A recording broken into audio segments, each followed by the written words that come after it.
The title of this presentation is Where Are We Going?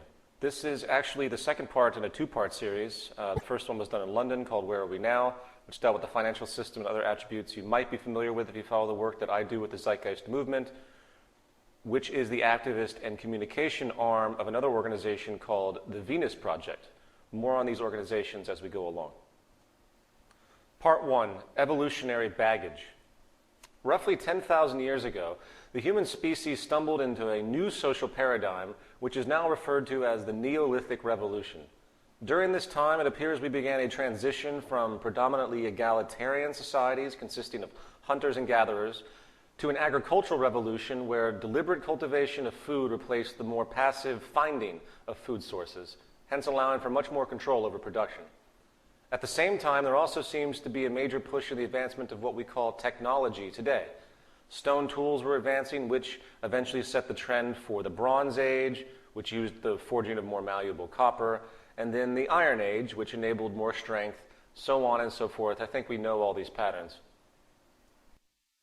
Since this period, we can look back and recognize a constantly increasing rate of technological development.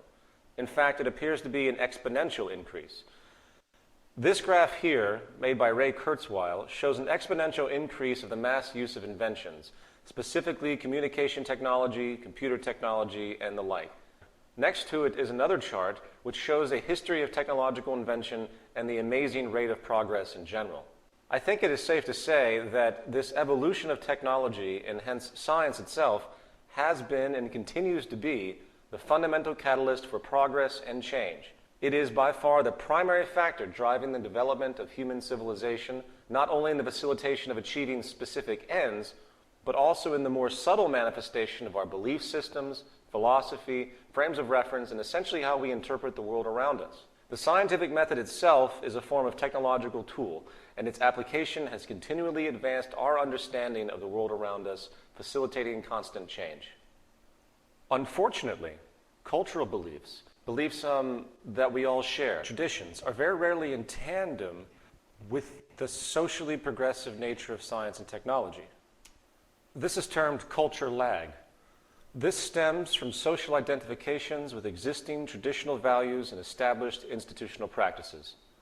These emotional identifications, and I apologize for this graphic, but I couldn't resist.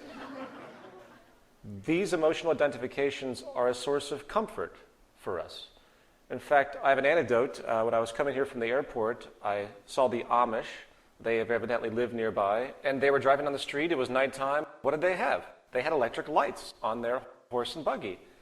I'm like, hey, that's cheating. The thing is that it's really difficult for any traditional establishment to really keep moving forward without eventually giving in to the beauty of the advancement of technology and what it can do for us. As a classic example of this phenomenon, which I'm sure many of you have heard before, was when the Italian physicist astronomer Galileo first presented evidence to the political institution of his time and region regarding the Earth revolving around the sun. He was met with deep threat and deep opposition by the political religious establishment, for it was very much contrary to their religious texts and hence traditional identifications. In fact, the Inquisition banned the reprinting of Galileo's works for 76 years after his death. The reality is, institutional establishments, meaning institutions of both traditional codified thought and institutions with societal influence and power, meaning philosophy, dogmas on one hand, and corporations and governments on the other, each have a high propensity to engage in denial, dishonesty, and corruption to maintain self-preservation and self-perpetuation. The result is a continuous culture lag, where social progress, by way of incorporating new, socially helpful scientific advancements, is constantly inhibited. It is like walking through a brick wall, as the established power orthodoxies continue to perpetuate themselves for their own interests and comforts. Now, to illustrate this phenomenon in a modern context, let's examine one of the oldest established orders still in use today, the monetary system.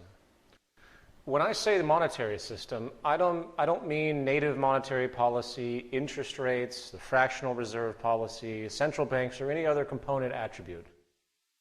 I refer to the absolute foundation of the concept being a system of incentive, acquisition, and exchange. So first, let's ask the most fundamental question. Why did we invent money? Contrary to the attitudes of most of the world's population today, money is not a natural resource, nor does it represent resources. Money is actually a social convention for managing scarcity and rewarding creation. If a person grows a food product on a plot of land, that product is given a value, 1, based on how scarce the product is in the region, hence the level of demand versus supply, and 2, along with the amount of labor and time spent to produce that product. Generally speaking, if a product is rare in the society, then its value is raised. If the skill set needed by a person to cultivate that product is also rare in the community, then the value is increased as well. This is the basic theory of value, which you'll hear in Economics 101. As innocuous as this may seem on the surface, let's now consider some of the unspoken negative retroactions of this system, namely the profit mechanism and its relationship to establishment preservation. Very simply, problems and scarcity equals profit.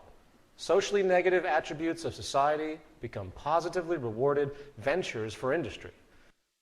The more problems and scarcity there is, the more money that can be made off of attempts at solutions. The more efficiency created in society, the less opportunities for monetary acquisition. Think about this.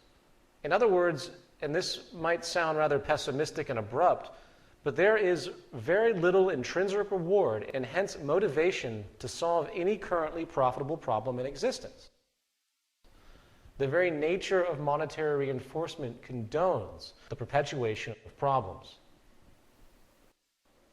For example, energy is the cornerstone of our society. You would think that scarce and depleted oil supplies, which is a common speculation at this point in time, peak oil, would be a dire concern given our current social dependence, posing nothing but negative connotations. No, not in the short term. There is nothing the oil companies want more than consistent scarcity. The 2007-2008 speculative bubble in oil, which shut down schools, school buses, and caused immense hardship for the lower classes for both home heating and transportation, is a classic example. If oil companies know that they can make more money by having their items scarce, the propensity to deliberately limit production and disregard social concern or simply be dishonest outright about available resources is very high. The same goes, unfortunately, for every other socially dire problem, such as environmental pollution. The more polluted our water tables and taps become, the more industry can compensate by offering profitable solutions. This creates a perverse reinforcement of indifference to environmental concern by industry. For the more damage there is, the more money that can be made. It is simply how the game is set up, and the psychological ramifications are sick and profound. Let's consider the medical industry, which should be one of the most altruistic and progressive institutions we have, as our quality of life often depends on it. However, we need to realize the simple reality that the medical establishment, with its millions of employees, thrives off of the sickness of the population. The more problems solved in the realm of disease, the less money that can be generated. For example, the cancer industry. This is a massive, multi-billion-dollar-a-year industry, a trillion-dollar industry, with a very large number of people in employment. Suppose for a moment, hypothetically, that a cure for all cancers was somehow achieved, and the method of treatment was simple and easy. In other words, there was no longer a way to make all of this money off of the illness by the medical establishment. Do you realize what would happen to the economy, to the medical institutions, if that particular problem was actually given a viable solution? And when you realize that, do you really think that the intent is to cure this illness? It's something to think about. And it would also lay off tens of thousands of people. I mean, keep in mind, it's an establishment. The moment you have employees and everything, and even if you're working initially for an altruistic cause, the moment you're in the position of supporting a group and the group relying on the institution, suddenly motivations change. As another example, what if a company made a car that could last 80 years without service and also runs without the need for perpetual refueling through battery technology?